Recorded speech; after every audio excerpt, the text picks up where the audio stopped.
Hey guys, tonight we're diving deep into the dusty, dimly lit corners of the past, to a time when life was, shall we say, a bit more earthy.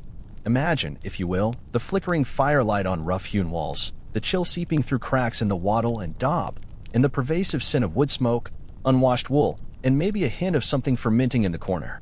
You're bundled in scratchy homespun, trying to coax a bit more warmth from the embers, while outside, the wind howls like a lonely spirit. Your teeth might ache, your stomach might rumble, and the thought of another day of backbreaking labor looms large. This isn't a Netflix special. This is your Tuesday in the 1300s. And let's be honest, you probably wouldn't survive a week, let alone a lifetime. So, before you get comfortable, take a moment to like the video and subscribe, but only if you genuinely enjoy what I do here. And while you're at it, why not drop your location and local time in the comments? It's always cool to see how far these sleepy tales travel. Now, dim the lights, maybe turn on a fan for that soft background hum, and let's ease into tonight's journey together. Tonight, we're going to explore something that transcends time and culture, the human desire to alter perception, to step, if only for a fleeting moment, outside the confines of harsh reality. We're talking about what getting high was like in medieval times, and so much more, delving into the very psychological landscape of those long-ago lives. Forget your modern concepts of wellness and mental health. Those folks were operating on a completely different frequency. Their world was steeped in a thick brew of superstition, religious fervor, and a fundamental lack of understanding about pretty much everything.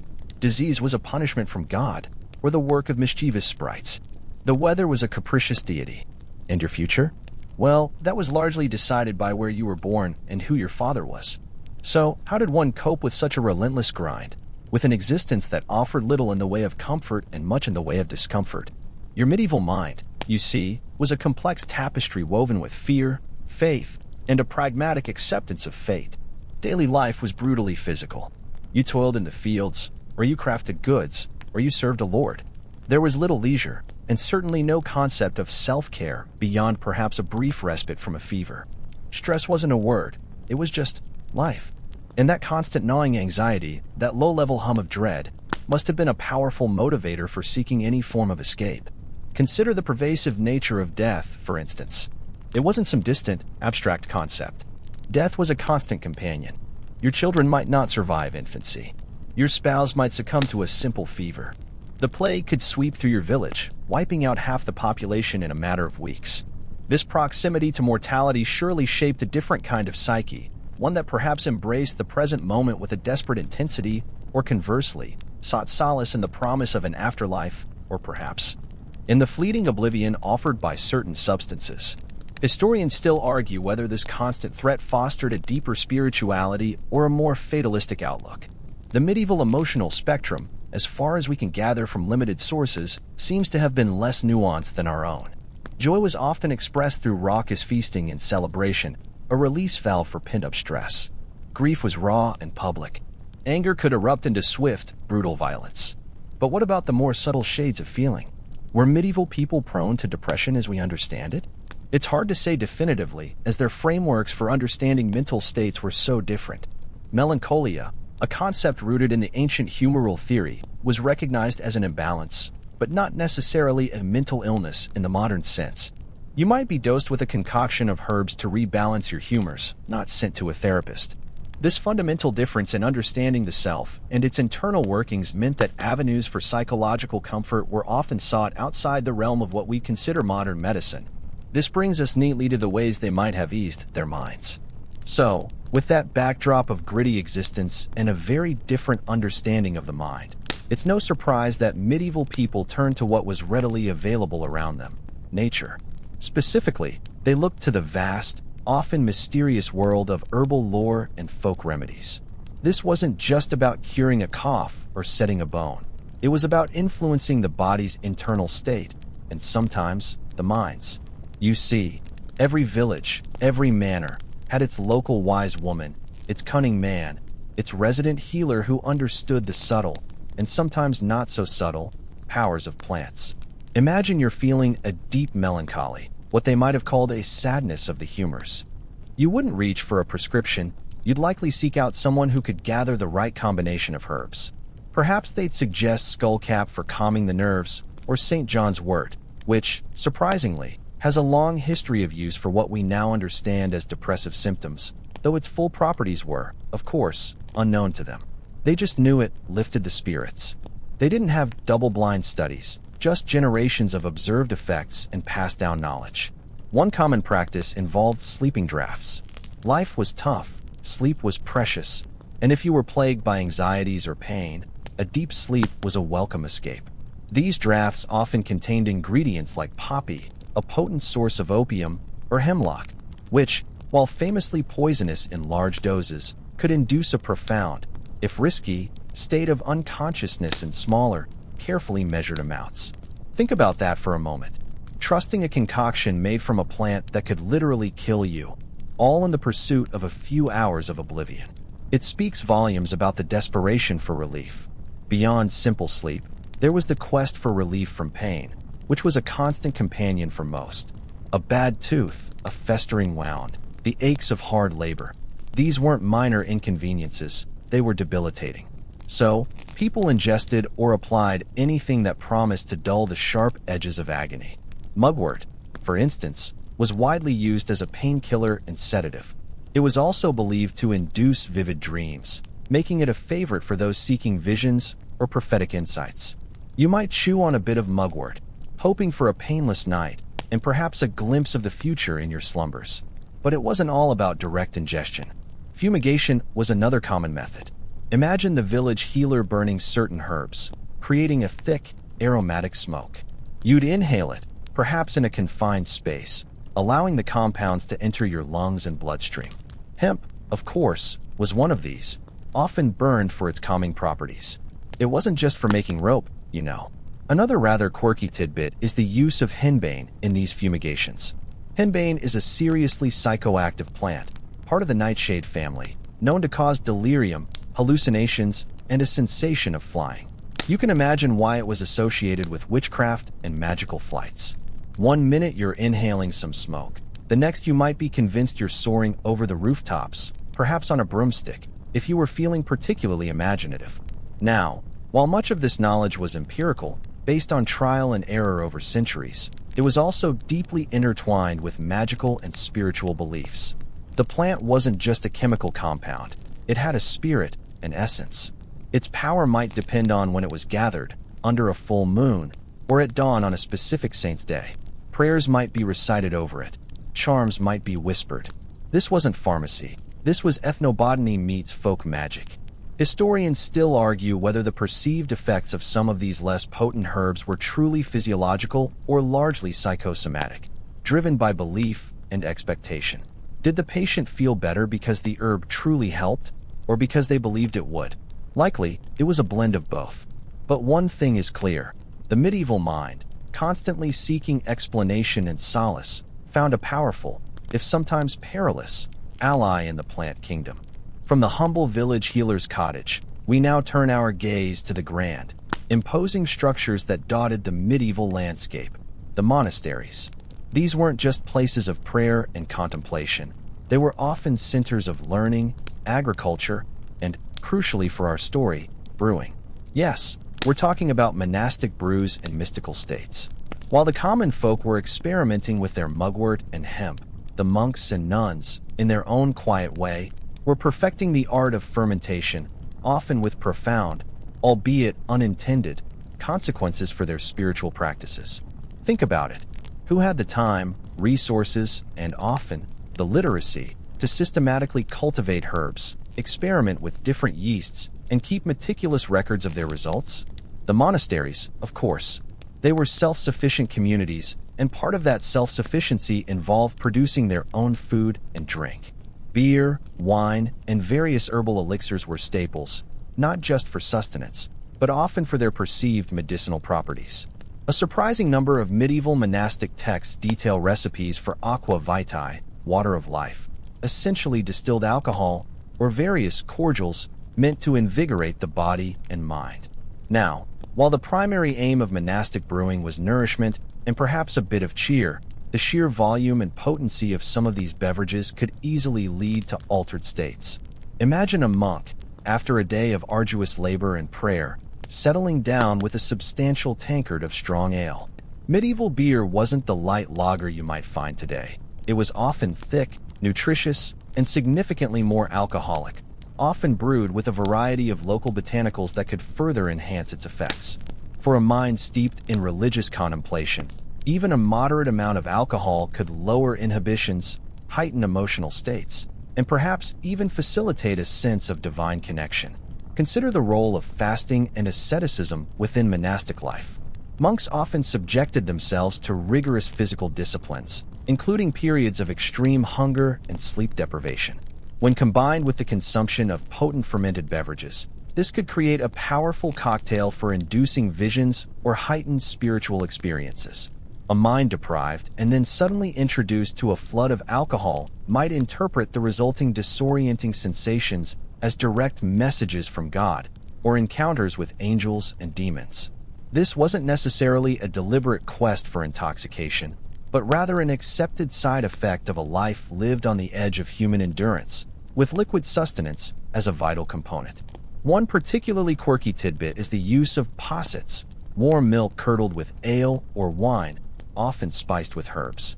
These were consumed for comfort, for sleep, and sometimes, one suspects, for a gentle, warming buzz that might ease the spiritual anxieties of the day. It's not hard to imagine a medieval monk, perhaps wrestling with theological doubts or personal failings, finding a temporary reprieve, and perhaps even a moment of blissful spiritual clarity after a hearty posset before bed. Then there's the broader context of sacramental wine. While consumed in smaller, symbolic quantities during the Eucharist, the very act of partaking in such a potent, mind-altering substance, even in a small dose, within a highly ritualized, religiously charged environment, could undoubtedly contribute to a feeling of transcendence. The symbolic transformation of wine into the blood of Christ, coupled with its inherent intoxicating properties, blurred the lines between the physical and the spiritual. Historians still argue whether the Church implicitly sanctioned or even encouraged certain mild, altered states through its use of wine, seeing it as a path to deeper faith, or if it was purely a symbolic gesture with no regard for its physiological effects. Either way, the consumption of alcohol within monastic walls, whether for sustenance, medicine, or ritual, undeniably played a role in shaping the medieval mind's encounters with altered perception. It was a quieter, more institutionalized path to getting high than the wilder herbal forays of the common folk, but potent nonetheless. Building on the subtle alterations achieved through monastic brews and the everyday herbal wisdom, we now venture into the more deliberate pursuit of altered states, rituals, trances, and prophecy. For medieval people, the line between the mundane and the miraculous was often incredibly thin, and accessing divine or otherworldly insights was a deeply held desire, not just for spiritual leaders, but for communities yearning for guidance, protection, or a glimpse into an uncertain future. Imagine a world without scientific explanations for natural phenomena. A sudden storm, a bountiful harvest, a devastating plague. These weren't random events. They were messages, omens, or the direct will of supernatural forces. And if these forces could be communicated with, even briefly, it was a profound advantage. So, people engaged in various rituals, some rooted in Christian practice, others in older, pre-Christian folk traditions that persisted alongside the new faith. These rituals often aimed to create an environment conducive to transcending ordinary consciousness. One common method was through repetitive chanting or prayer. Think of Gregorian chants echoing through the stone halls of a cathedral. The rhythmic, resonant sounds, sustained for hours, could induce a meditative state, blurring the edges of awareness and making one more susceptible to intense spiritual or emotional experiences. Similarly, in folk traditions, communal dances or repetitive drumming could serve a similar purpose, leading participants into a collective trance. You might feel your body sway without conscious effort, your mind becoming less tethered to its usual moorings, opening up to sensations and images that felt profoundly real, even if they defied explanation. Another key element was sensory deprivation or overload. We touched on fasting in monasteries, but outside those walls, people might engage in solitary vigils in dark, quiet spaces, or conversely, participate in riotous feasts designed to overwhelm the senses with food, drink, music, and communal energy. Both extremes could push the mind beyond its normal limits. In the quiet darkness, internal visions might arise. In the chaotic revelry, a feeling of ecstatic unity, of being part of something larger than oneself, could be achieved. Then there's the use of incense and sacred smoke. You remember how people used fumigations with herbs? In religious contexts, aromatic resins like frankincense and myrrh were burned, filling churches and ritual spaces with thick, sweet-smelling clouds. While these weren't typically psychoactive in the way some herbs were, the very act of inhaling them, combined with the solemnity of the ritual, the dim light, and the chanting, could certainly contribute to a sense of heightened spiritual awareness, perhaps even a mild disassociation. It's hard to tell how much was physiological and how much was the power of suggestion and belief, but the effect was often profound. A particularly quirky tidbit comes from the practice of holy madness or folly for Christ, sometimes seen in early medieval saints or ascetics. These individuals would deliberately act in ways considered bizarre or irrational, sometimes induced by extreme fasting, self-flagellation, or perhaps even the consumption of certain substances to demonstrate their rejection of worldly norms and their complete devotion to God. Their altered states were seen as a sign of divine favor or prophetic insight, not as illness. This shows a fascinating medieval acceptance, even veneration, of non-ordinary consciousness, provided it was interpreted through a religious lens. And what about the purpose of these trances? Often, it was for prophecy or divination. People sought answers. Would the crops fail? Would the illness pass? Was this stranger to be trusted? In a world without reliable information, any perceived connection to a higher power or hidden knowledge was invaluable.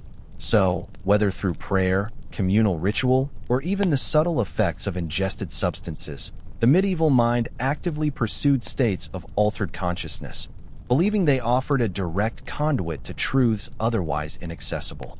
Historians still argue whether these experiences were primarily cultural constructions, deeply influenced by prevailing beliefs, or if there was a universal neurological basis that simply manifested differently depending on the societal framework. Regardless, the quest for transcendence was a very real and often public part of medieval life.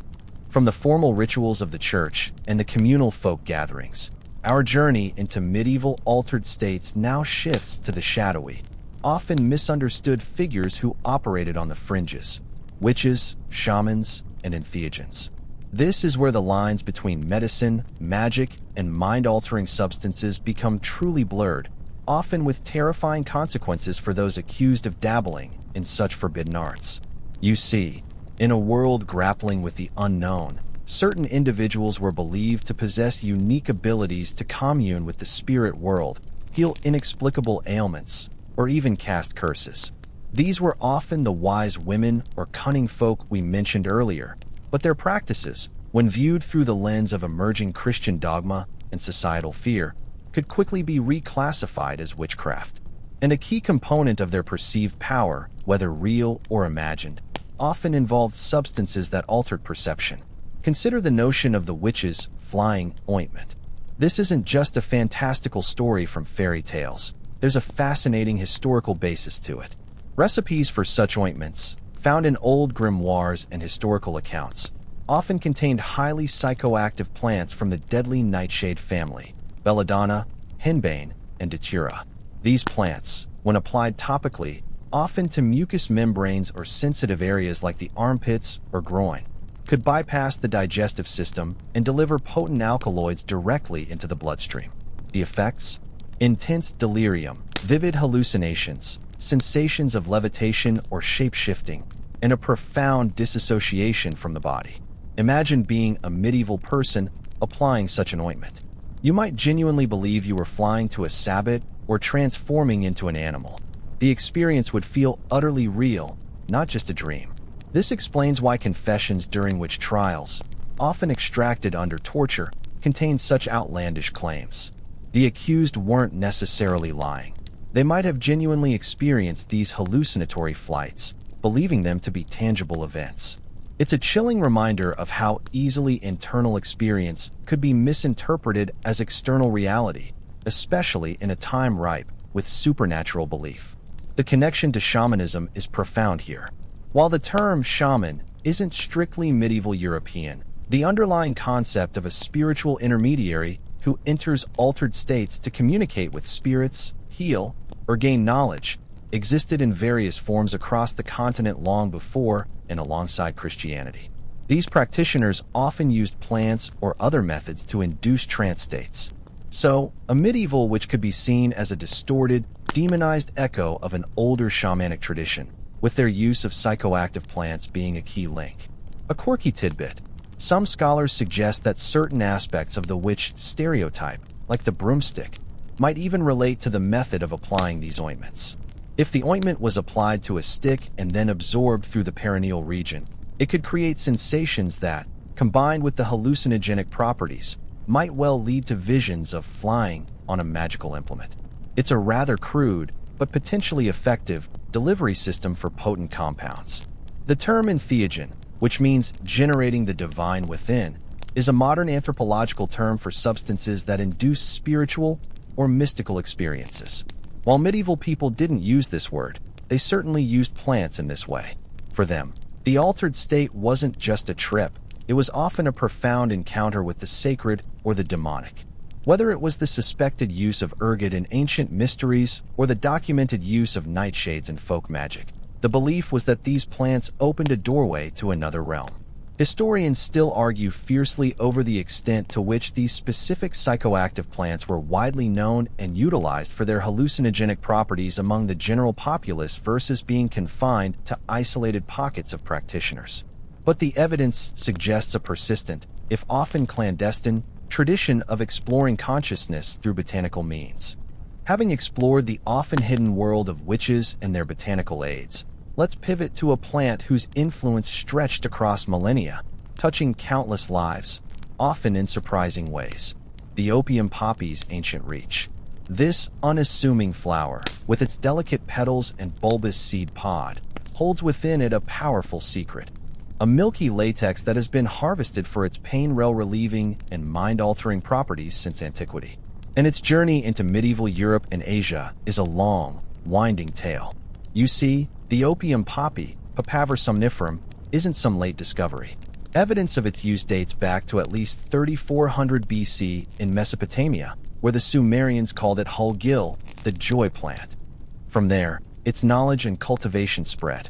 The Egyptians used it, the Greeks knew it well, Hippocrates, the father of medicine, prescribed it, and the Romans incorporated it into their remedies. By the time of the medieval period, the poppy's presence was firmly established across the classical world and beyond. In the East, particularly in the Islamic world, the knowledge of opium was incredibly sophisticated. Arab physicians like Avicenna, Ibn Sina, whose medical texts were foundational for both Eastern and Western medicine for centuries, wrote extensively about opium's medicinal properties. They understood its analgesic, pain-killing, and sedative effects, using it for everything from severe pain and dysentery to coughs and insomnia. The Islamic Golden Age was a period of immense scientific and medical advancement, and opium was a vital tool in their pharmacological toolkit. Now, how did this reach medieval Europe, which was often seen as less medically advanced than its Eastern counterparts? Trade, of course, was key. The Silk Road, that ancient network of trade routes connecting East and West, wasn't just for silk and spices. Ideas, technologies, and plants, including the opium poppy, traveled along its dusty paths. Merchants, crusaders returning from the Holy Land, and scholars translating Arabic texts all contributed to the flow of knowledge about this powerful substance. Imagine a medieval apothecary, perhaps in a bustling market town like Venice or Genoa, which were major trading hubs. Among their dried herbs and exotic spices, you would almost certainly find opium, likely imported as dried cakes or raw resin. It was a valuable commodity, prized for its ability to bring relief where little else could. A mainstream historical fact here is that opium was a recognized pharmaceutical in medieval European medical texts, often referred to by its Latin name, Opium or Thebaicum, from the ancient Egyptian city of Thebes, a center for poppy cultivation. Physicians like John of Gadsden, a prominent English physician of the early 14th century, included opium in their formularies, describing its use for pain, sleep, and even as an anesthetic for surgical procedures, however crude those procedures might have been. A quirky tidbit is the medieval concept of soporific sponges. These were sponges soaked in a mixture of opium, mandrake, hemlock, and other potent sedatives, then dried. Before a painful procedure, the sponge would be re-moistened and placed over the patient's mouth and nose, allowing them to inhale the vapors and ideally fall into a deep, unconscious stupor. You can imagine the risks involved. Precise dosing was, shall we say, a rather imprecise science back then, and many might have simply never woken up. It's a testament to the desperate need for pain relief that such methods were even attempted. Historians still argue whether the recreational use of opium was widespread in medieval Europe, or if its use was largely confined to medical practitioners. While its medicinal applications are well documented, the societal attitudes towards non-medicinal drug use were complex and often punitive, especially as Christianity solidified its moral authority.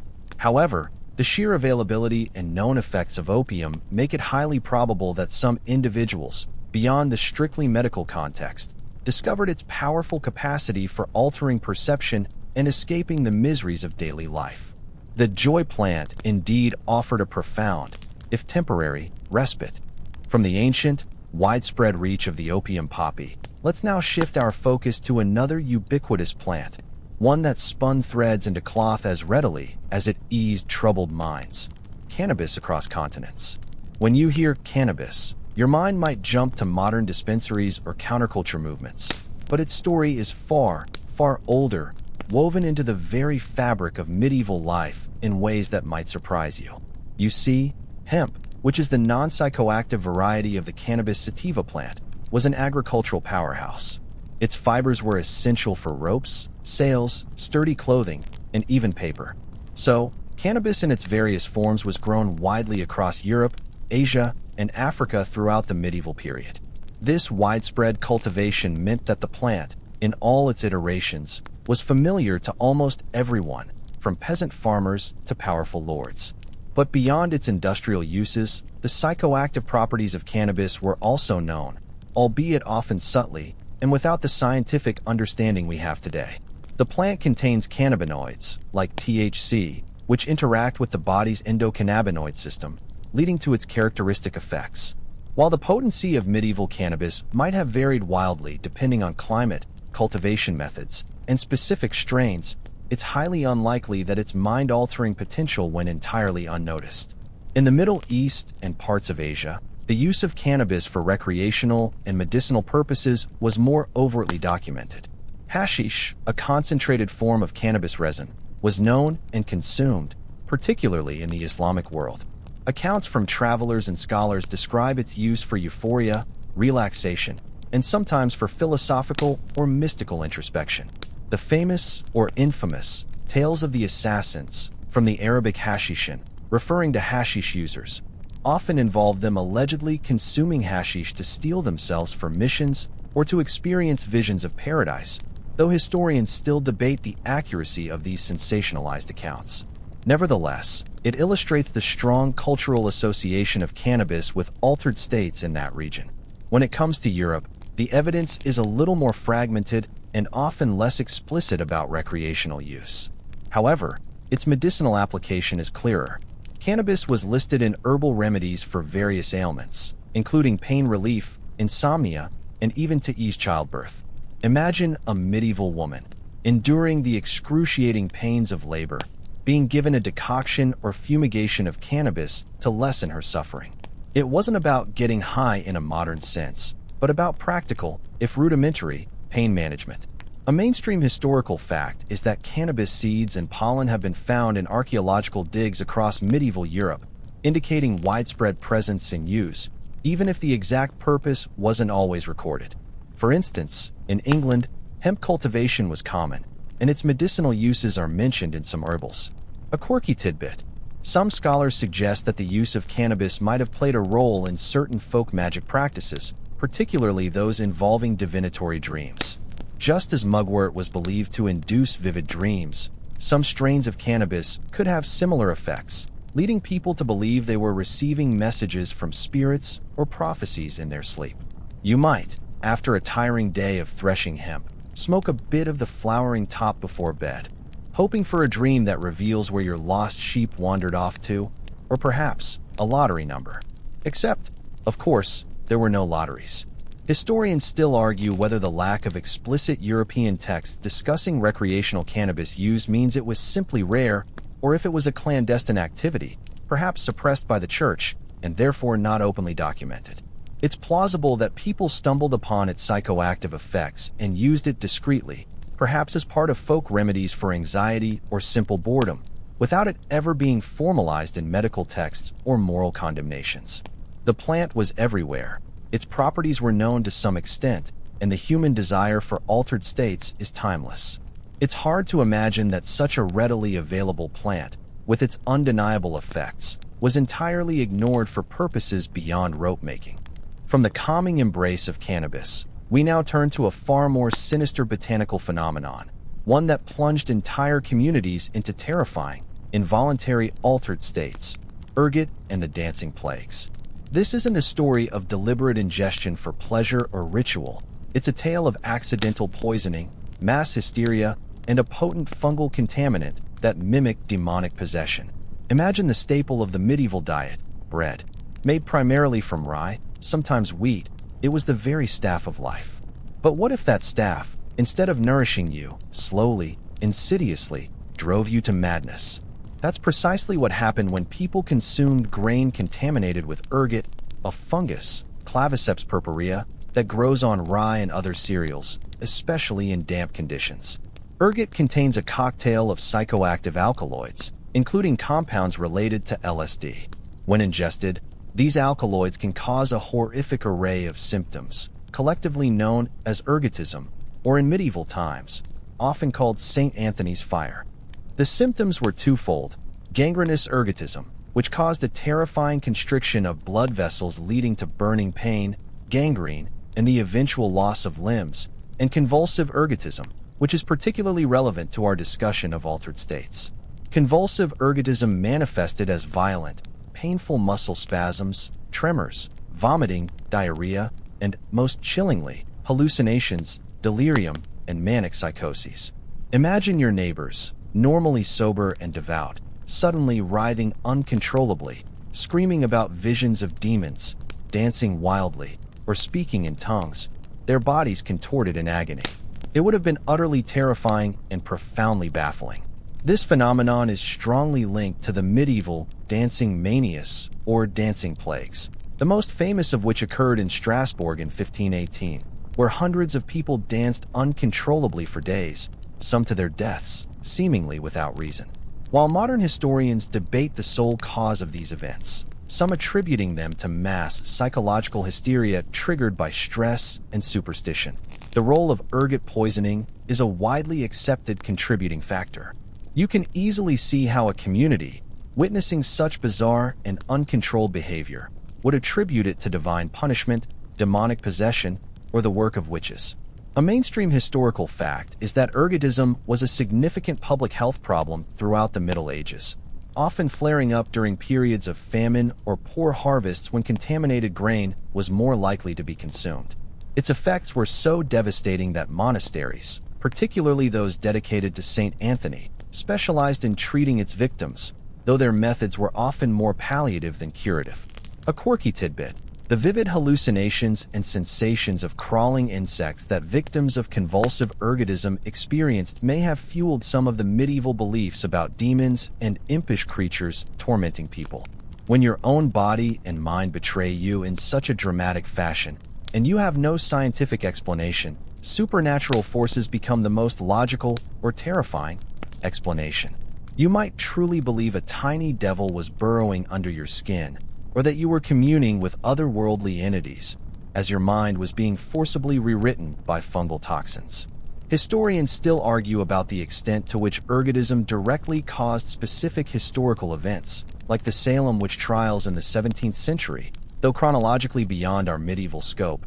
The principle is similar, or whether it simply contributed to a general atmosphere of fear and susceptibility to supernatural explanations.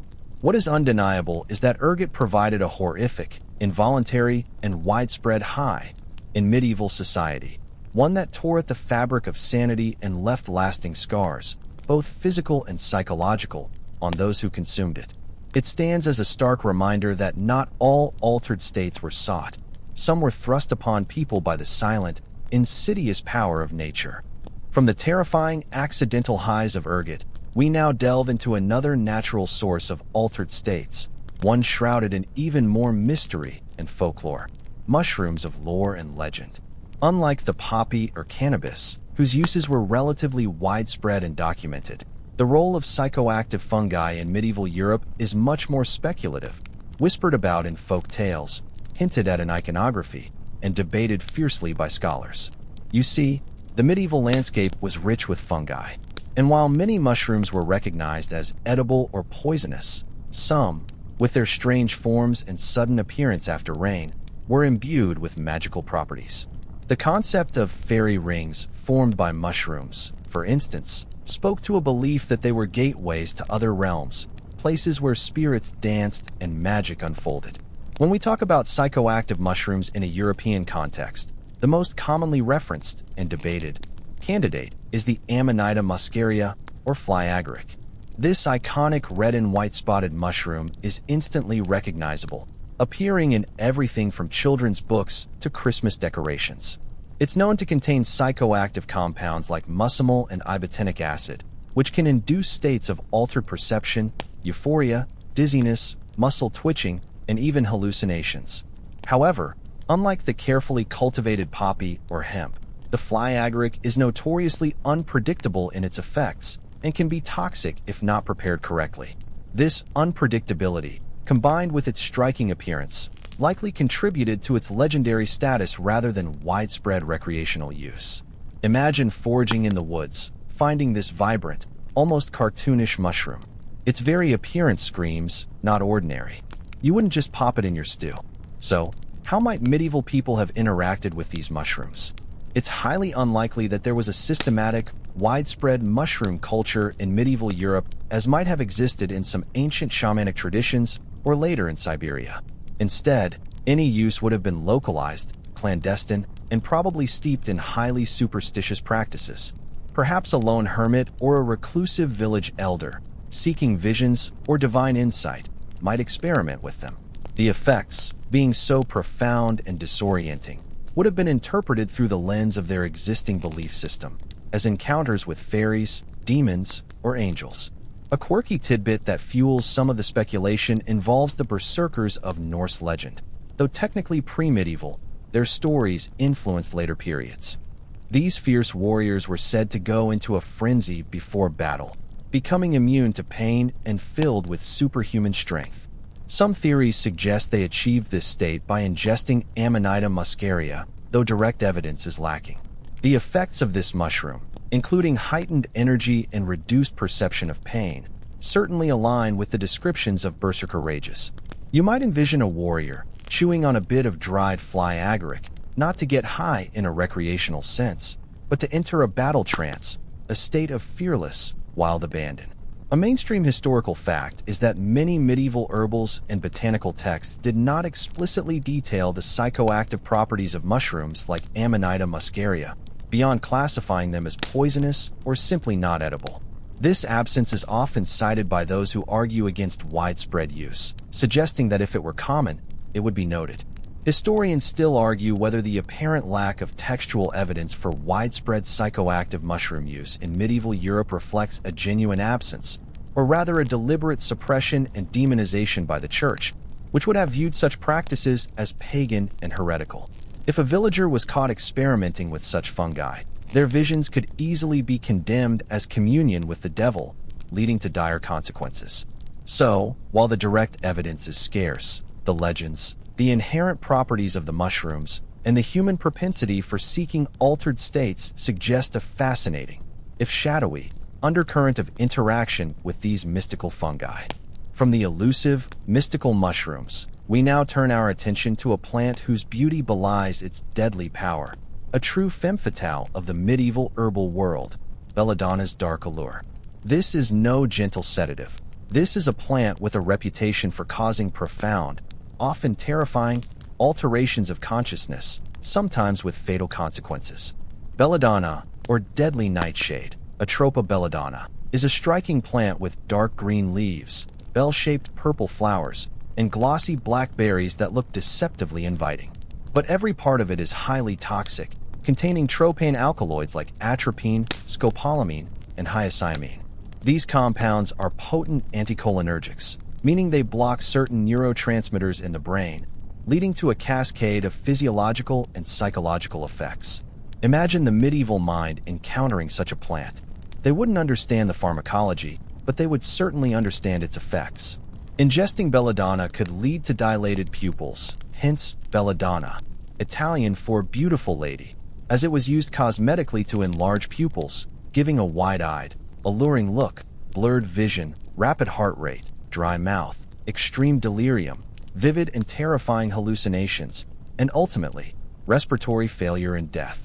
It's the kind of plant that would inspire tales of bewitchment and madness. So, why would anyone intentionally use such a dangerous plant? The answer lies in its extreme potency and the desperate quest for both pain relief and profound altered states.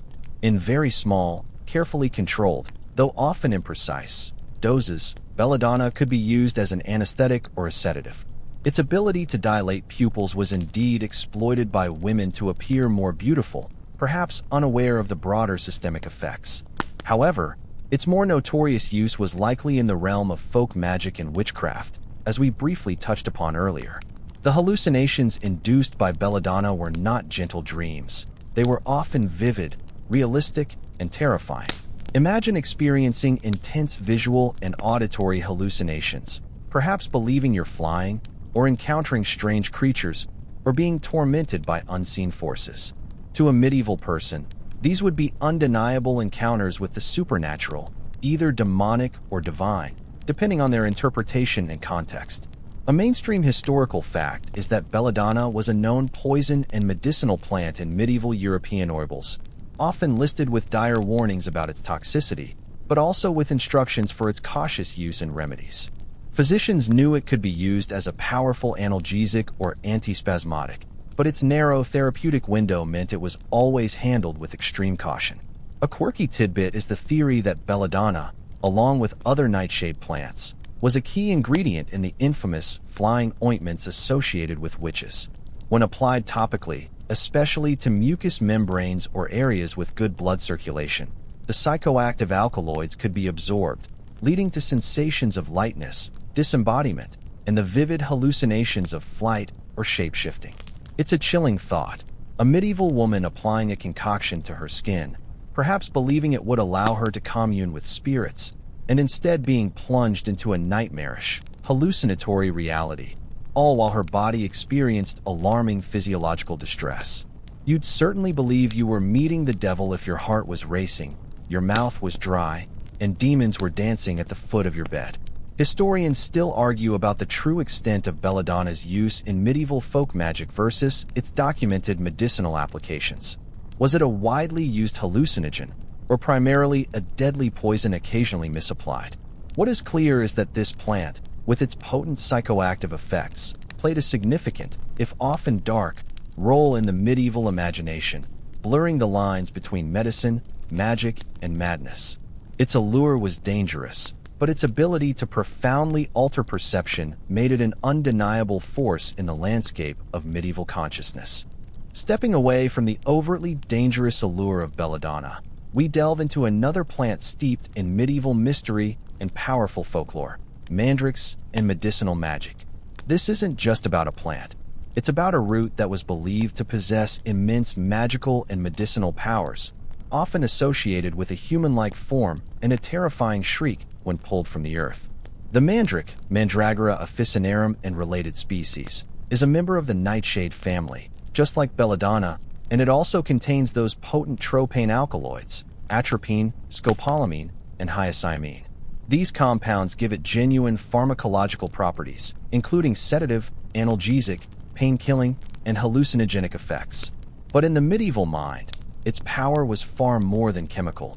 It was mystical. Imagine you're a medieval peasant, hearing the whispered tales of the mandrake.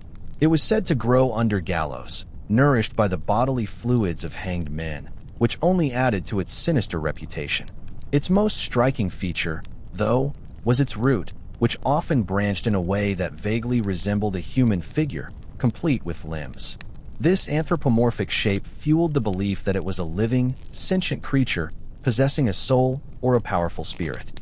The most famous and terrifying legend associated with mandrakes was that they would emit a fatal shriek when pulled from the ground. This meant no one could simply uproot a mandrake. Elaborate rituals were described for harvesting it, often involving dogs. You'd tie a dog to the plant, then stop your ears with wax, and the dog struggles to follow you would pull the mandrake free, and it would be the dog, not you, who succumbed to the plant's deadly cry. While scientifically absurd, this legend underscores the deep reverence and fear surrounding the plant's power. You wouldn't risk your life for just any old root. Medicinally, mandrake was highly valued. Its sedative properties made it useful for pain relief, especially in surgery, similar to the soporific sponges we discussed earlier. It was also used as a purgative, an emetic, and a treatment for insomnia. The hallucinogenic properties, while likely viewed with a mix of fear and awe, would have been part of its perceived magic. If you wanted to experience visions or to feel detached from your body during a painful procedure, the mandrake was a potent, if risky, option. A mainstream historical fact is that mandrake was a prominent feature in medieval herbals and medical texts, often illustrated with its human-like root. Its medicinal uses for pain and sleep were widely acknowledged, despite the exaggerated folklore surrounding its collection. A quirky tidbit: beyond its medicinal and hallucinogenic uses, mandrake was believed to be a powerful amulet for attracting love, wealth, or good fortune. If you possessed a mandrake root, you were said to have great power. People would even carve fake mandrake roots from bryony or other plants and sell them as genuine, illustrating the immense demand and belief in its magical potency. You might keep a small, gnarled mandrake figure tucked into your purse, hoping it would bring prosperity, or perhaps cause that handsome stable boy to notice you. Historians still argue whether the extreme folklore surrounding mandrakes was primarily a way to protect a valuable, powerful plant from common misuse, or if it genuinely reflected a deep-seated popular belief in its mystical properties, fueled by the very real and dramatic physiological effects of its compounds. Either way, the mandrake stands as a powerful symbol of the medieval intersection of botany, medicine, magic, and the profound human desire to harness the unseen forces of the world, often through substances that blurred the line between healing and hallucination. Having explored the specific, potent plants that altered medieval minds, let's now turn our attention to a broader, more arcane pursuit that often stumbled upon such effects, sometimes intentionally, sometimes by accident: the alchemist's potions. When you picture an alchemist, you probably imagine a wizened old figure hunched over bubbling retorts, seeking to turn lead into gold. But the alchemical quest was far more complex, encompassing not just material transmutation, but also spiritual purification, the search for the elixir of life, and along the way, the creation of truly strange and potent concoctions. Imagine the alchemist's laboratory. It's not sterile and gleaming, but dark, smoky, filled with the scent of strange vapors and simmering liquids. You'd see alembics, cucurbits, and pelicans, all elaborate glass vessels designed for distillation, sublimation, and other complex chemical processes. These individuals, often learned but operating on the fringes of accepted science and religion, were the chemists of their day, experimenting with minerals, metals, and critically for our narrative, various botanical and animal substances. Their primary goal, the Philosopher's Stone, was believed to achieve two things: transmuting base metals into gold and creating an elixir of immortality.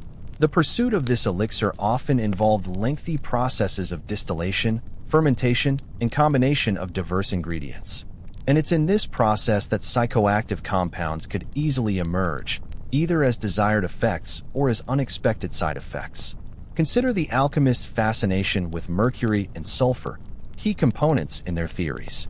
While these are highly toxic, their manipulation could lead to the production of various volatile compounds. More relevantly, many alchemists also incorporated herbs, animal parts, and even human bodily fluids into their concoctions, believing these contained vital essences. When you mix various botanicals with strong solvents, subject them to heat, and then condense the vapors, you're essentially performing rudimentary extractions and distillations that could concentrate psychoactive alkaloids. A quirky tidbit is the concept of aurum potable, or drinkable gold. While ostensibly about ingesting gold for its supposed life-extending properties, some recipes for drinkable gold involve the use of highly alcoholic solvents, sometimes infused with various herbs. If an alchemist believed that a certain concoction was bringing them closer to enlightenment or longevity, any subtle buzz or altered state induced by alcohol or trace plant compounds might be interpreted as a sign of progress toward the ultimate goal. You might sip on a cloudy, metallic-tasting liquid, convinced that with each gulp, you were getting younger, wiser, and perhaps a little bit closer to understanding the universe. A mainstream historical fact is that alchemy, despite its mystical facade, laid much of the groundwork for modern chemistry. Alchemists developed numerous laboratory techniques and discovered new substances, including the distillation of strong alcohol. This process, while intended for various purposes, certainly provided a more potent and readily available intoxicating substance than simple fermented beverages. Historians still argue whether alchemists deliberately sought out mind-altering experiences as part of their spiritual quest, or if these were merely incidental effects of their rigorous, often dangerous, experimentation with various substances. It's likely a bit of both. The alchemist was a seeker, not just of material wealth, but of profound knowledge and spiritual enlightenment. If a particular distillation or combination of herbs led to visions or a heightened sense of insight, it would undoubtedly be seen as a step closer to unlocking the universe's secrets, blurring the lines between a chemical reaction and a spiritual revelation. The alchemist's potion, whatever its ultimate aim, could certainly offer a glimpse into an altered reality, however fleeting or perilous. From the secretive world of alchemists, we now emerge into the slightly more public, but no less fascinating, realm of medical textbooks and strange cures. You might imagine medieval medicine as purely superstitious, but it was, in fact, a complex blend of ancient Greek and Roman wisdom, Arabic scholarship, folk remedies, and a healthy dose of trial and error.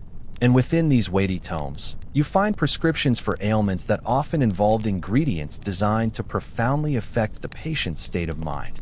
Imagine a medieval physician, perhaps a university-trained master, consulting a manuscript like Avicenna's Canon of Medicine or a local herbal. These books weren't just lists of plants. They were comprehensive guides to diagnosis, based on humoral theory, of course, prognosis, and treatment.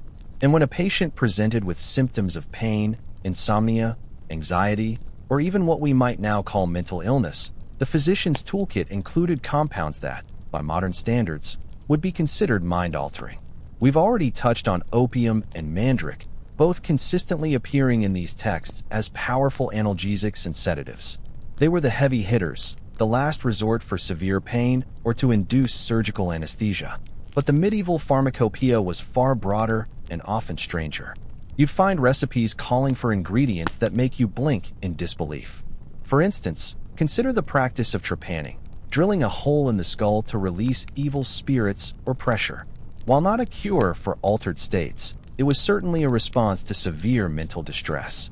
And often, before or after such a brutal procedure, the patient would be given a potion containing powerful sedatives, perhaps even a mix of poppy and hemlock, to dull the pain and the horror of the experience. A quirky tidbit that exemplifies the strange cures is the use of crocodile dung. Yes, you heard that right. In some medieval remedies, though not typically for altering consciousness. However, the sheer willingness to experiment with anything available, no matter how unappetizing or seemingly bizarre, speaks to the desperation and lack of understanding. It highlights a general approach where the unusual was often seen as potentially potent. But sticking to our topic, more relevant is the use of animal parts believed to contain specific powers. For example, some remedies for epilepsy, which was often seen as a form of possession or of falling sickness linked to the moon, involved the blood of various animals or powdered skulls, which, while not psychoactive in themselves, reflect a belief in the ingestion of essences to alter a state. A mainstream historical fact is that humoral theory was the dominant medical paradigm in medieval Europe. This theory, inherited from ancient Greece, posited that the body was composed of four humors: blood, yellow bile, black bile, and phlegm, and that illness resulted from an imbalance. Treatments, including those for mental states, aim to restore this balance, often through purges, bloodletting, or specific dietary and herbal regimens, many of which had psychoactive effects. If you were deemed too melancholic, too much black bile, you might be given something to purge it, which could well have been a potent emetic or laxative containing ingredients that also cause disorientation. Historians still argue whether the effects of some of these obscure ingredients were purely placebo, or if there were genuine, albeit unquantified, physiological impacts, especially when combined with powerful psychoactive plants. The medieval physician was working without a map of the human body in mind as we understand it, and their approach was often a shotgun blast of every known remedy, hoping something would stick. And frequently, that something included substances that profoundly, and often unpredictably, altered the patient's consciousness, leading to states ranging from blissful sleep to terrifying delirium. We've journeyed through the individual plants, the alchemist's lab, and the physician's strange cures, but now it's time to zoom out and consider the broader societal view. Social acceptance versus condemnation. How did medieval societies, deeply rooted in faith and tradition, actually view and regulate the use of intoxicating substances? It wasn't as simple as a blanket ban. It was a complex dance between pragmatism, religious dogma, and underlying cultural practices. Imagine a medieval village.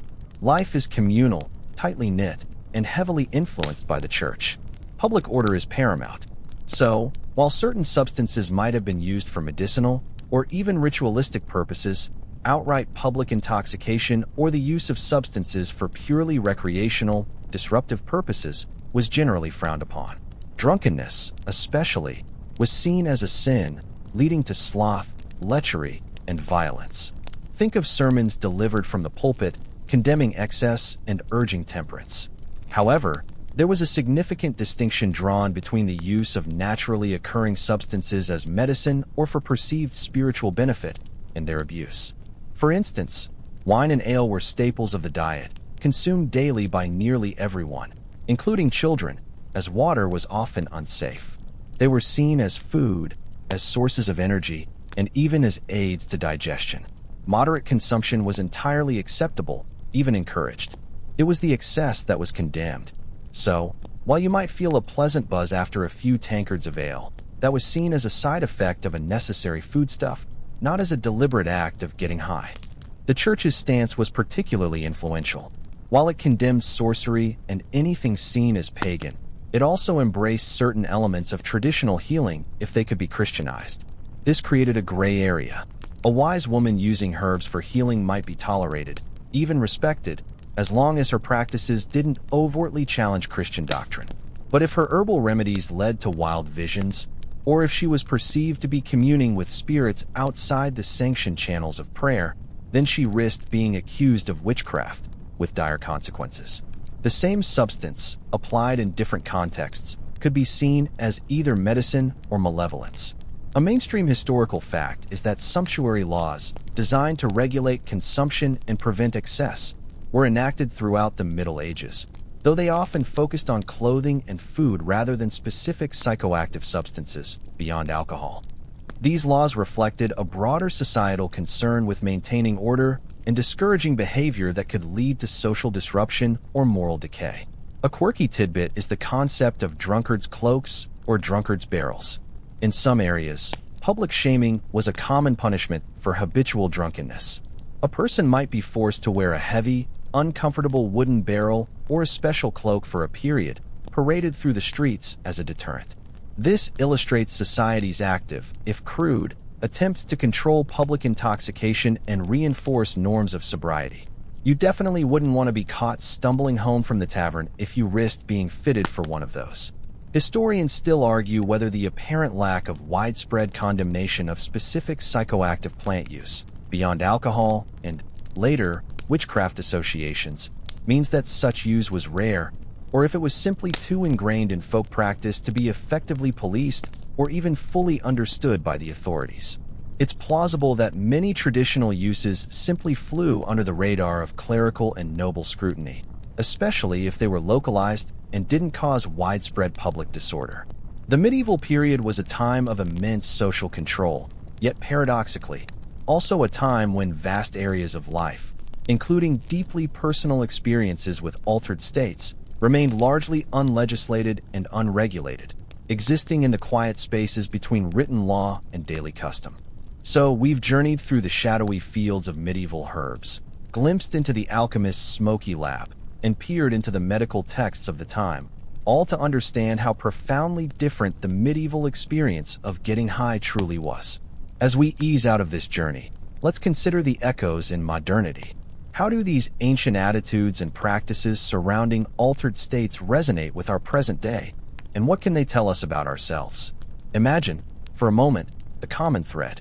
From the desire to alleviate pain, to the quest for spiritual insight, to the simple need for escape from a harsh reality, the medieval person, just like us, sought ways to transcend their immediate circumstances.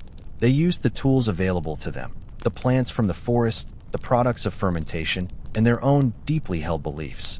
We use different tools today: pharmaceuticals, recreational substances, meditation apps, VR headsets, but the underlying human impulse remains strikingly similar. Think about the widespread use of alcohol then and now. In the medieval period, it was a fundamental part of daily life, both nourishing and intoxicating. Today, it remains one of the most widely consumed psychoactive substances globally, deeply embedded in our social rituals and personal habits, much like it was for them. The condemnation of excess rather than the substance itself is a direct echo. We still preach moderation, even as we enjoy the occasional pint or glass of wine. Then there's the ongoing fascination with plant-based remedies and psychedelics.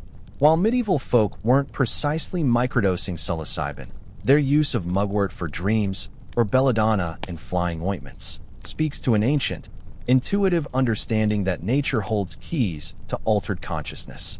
Today, we see a resurgence of interest in plant medicines, a re-evaluation of compounds like cannabis, psilocybin, and ayahuasca for therapeutic and spiritual purposes, often mirroring the perceived benefits and dangers that medieval people stumbled upon through trial and error.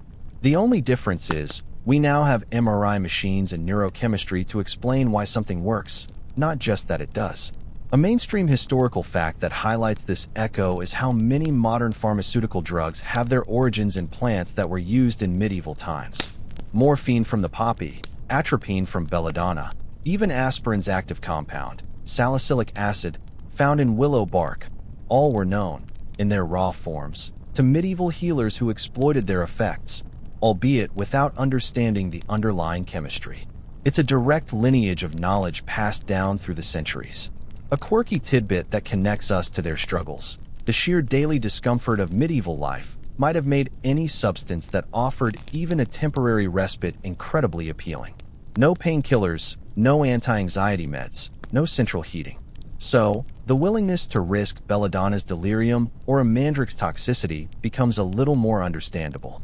You might scoff at their strange cures, but imagine your own pain threshold without modern medicine. Suddenly, a little risk for a lot of relief doesn't seem so far-fetched. Historians still argue whether human consciousness itself has fundamentally changed over the millennia, or if the ways we interact with and interpret altered states are merely culturally conditioned expressions of an unchanging human brain. Regardless, the medieval period offers a fascinating mirror. Their world was steeped in magic, superstition, and a visceral connection to nature. Their highs were often inseparable from healing, ritual, or terrifying illness. But beneath the surface of strange remedies and ancient beliefs, you can discern the same fundamental human desire to explore the boundaries of perception, to find solace from suffering, and to glimpse, if only for a fleeting moment, something beyond the ordinary.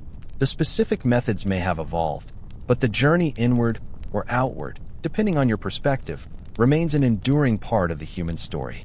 Now, as the echoes of medieval whispers fade, and the flickering firelight of ancient labs grows dim, allow your own thoughts to quiet. Let the rustle of dry leaves in an old apothecary's shop settle into a gentle lull.